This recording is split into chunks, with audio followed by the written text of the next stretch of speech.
Баршаларыңызға сәлем достар, менің каналыма қош келдіңіздер. Бүгін сіздермен өте ерекше формада, яғни балық формасында холодец жасайтын боламыз.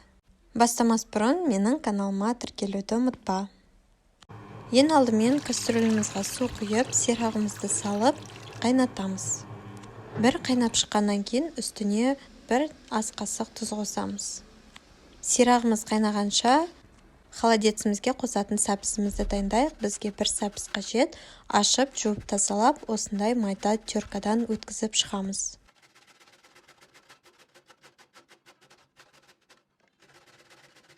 Міне біздің сәбізіміздің көлемі осындай шықты. Міне біздің сирақтарымыз қайнап шықты, өте ұзақ қайнады, су азайған. Барлық сирақтарды кастрюльден шығарамыз және де суығаннан кейін пышақтың көмегімен барлық жерінен сіңірлерді аламыз. Алынған сіңірлердің көлемі осындай шықты. Енді бұны ет өткізгіштен, яғни мясорубкадан өткіземіз. Міне барлығын өткізіп болдық. Енді оның үстіне дәміне қарай қара бұрыш қосамыз, қызыл бұрыш қосамыз. Егер тұзы аз болған жағдайда тұз қосамыз.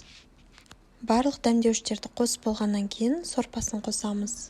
Сорпаны міндетті түрде осындай ситаның көмегімен құямыз, себебі майда сүйектер кетіп қалмауы қажет. Барлық сорпаны құйып шығамыз. Бізде сорпаның көлемі аздау болды, себебі біз холодецті қоюлау ғып жасадық. Егер сіздер сұйықтау қаласаңыздар, суын көбірек қосамыз. Енді барлығын жақсылап біркелкі етіп араластырып шығамыз. Холодец суығаннан кейін бір-біріне тығыз жабысып қалған болатын. Соның барлығын жақсылап ашып шығамыз. Міне біз жақсылап араластырдық, біркелкі болып араласты. Енді оның үстіне сәбізімізді қосамыз. Егер араларыңызда сәбізді ұнатпайтын болса, сәбіз қоспай қойсаңыздар да болады. Енді барлығын жақсылап біркелкі етіп араластырып шығамыз. Мен холодецке екі түрлі форманы алған болатынмын. Бірінші форма, яғни балық формасында. Балықтың формасын ыңғайлап қойып аламыз және де жаңағы дайындаған массамызды осы форманың ішіне ожаудың көмегімен құйып шығамыз.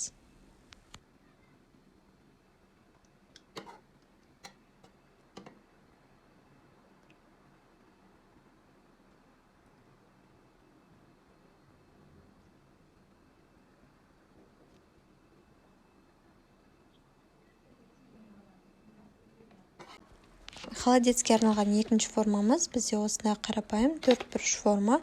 Енді барлық массаның барлығын осы жаққа құямыз. Холодецті кез келген формаға сала беруге болады. Егер сіздерде кішігірім формалар болса, соған салсаңыздар да болады. Міне біздің екінші формамыз осылай шықты. Егер масса жылы болса, кішкене суығанын күтеміз. Салқындағаннан кейін холодильникке бір күнге қоямыз. Алдағы уақытта осы рецепт бойынша холодец жасап көріңіздер. Егер сіздерге осы видео ұнаса, осы видеоға лайк басып кетіңіздер және де сұрақтарыңыз болса, комментарияға жазыңыздар.